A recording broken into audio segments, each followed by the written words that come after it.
I hope that the comments I'm about to make will not offend the questioner too much and some people around here.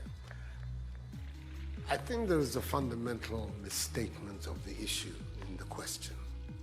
We can no longer continue to make policy for ourselves, in our country, in our region, in our continent, on the basis of whatever support the Western world or France or the European Union can give us.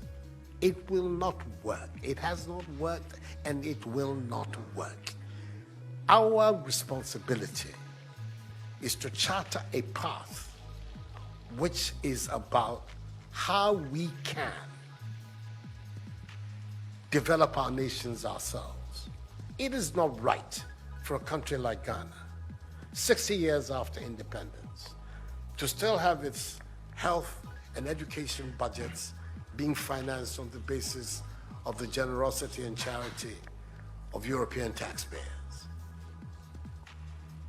By now, we should be able to finance our basic needs ourselves.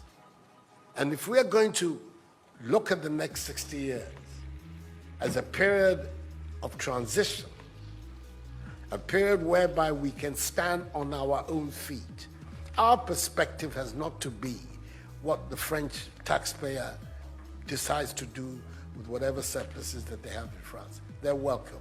They're appreciated. Whatever interventions that the French taxpayer through their governments make to us are appreciated. We're not going to lick a gift horse in the mouth. But this continent, and with all that has happened, is still today the repository of at least 30% of the most important minerals of the world.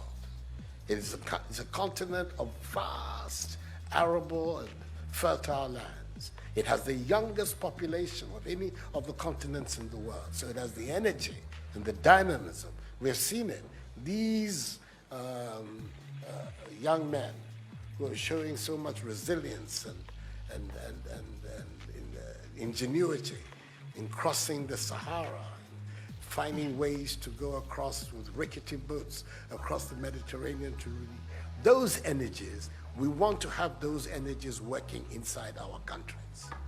And we're going to have those energies working in our countries if we begin to build systems that tell the young people of our country that their hopes, their opportunity are right here with us. Migration and the movement of people is being presented in a manner which suggests that somehow it's a new phenomenon. There's nothing new about it. It's as old as man, the movement of people. And it has always been linked to the same thing. The failure of where you are to provide you with an opportunity, so you move somewhere else. Those of you who are familiar with 19th century European history would know that the biggest wave of immigration in 19th century Europe, the latter part of it, came from Ireland and from Italy.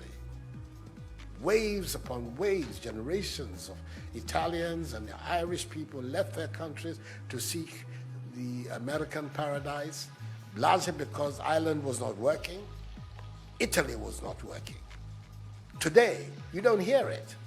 Italian young people are in Italy.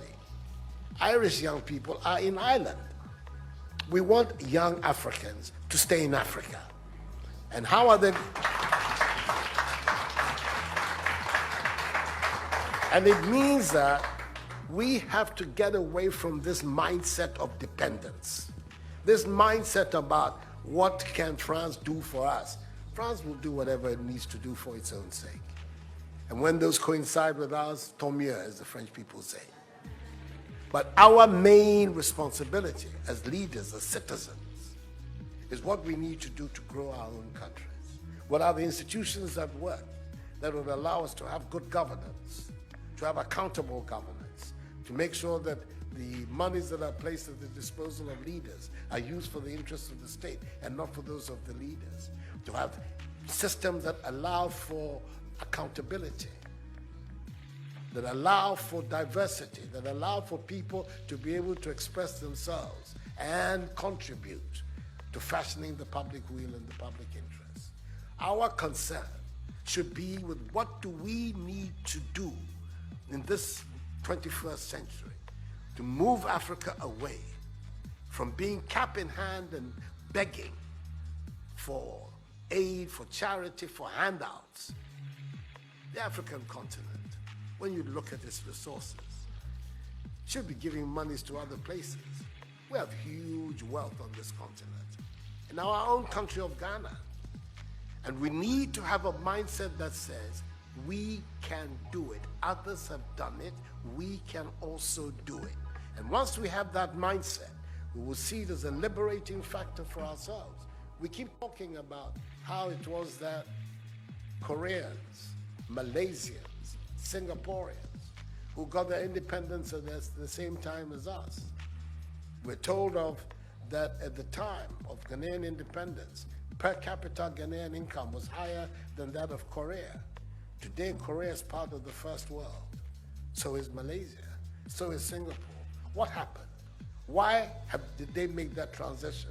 And 60 years after independence, we are where we are. Those are the matters that should concern all of us as Africans, as Ghanaians. And not, when I say so, with the greatest of respect to the French president, I think that the cooperation of France is something that I am, as you know, a strong friend of France. I am Francophile. So I don't have any difficulty with that.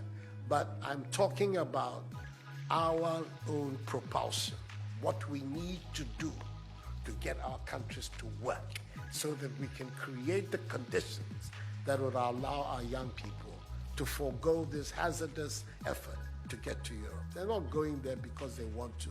They're going there because they don't believe they have any opportunities in our countries. So that should be our focus.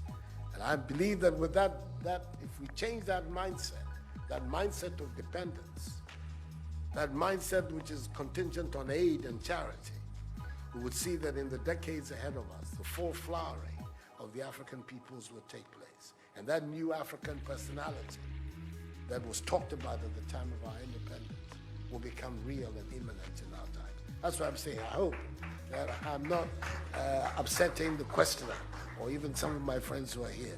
But these are my strongly held beliefs. And that is the reason why I've adopted as the slogan of my presidency, of my period of the Supreme Office of Ghana, that we want to build a Ghana beyond aid, a Ghana which is independent, which is self-sufficient, that is capable of standing on its own feet and building its own life. We can do it if we have the correct mindset to do so. Mr. President, those are my contributions.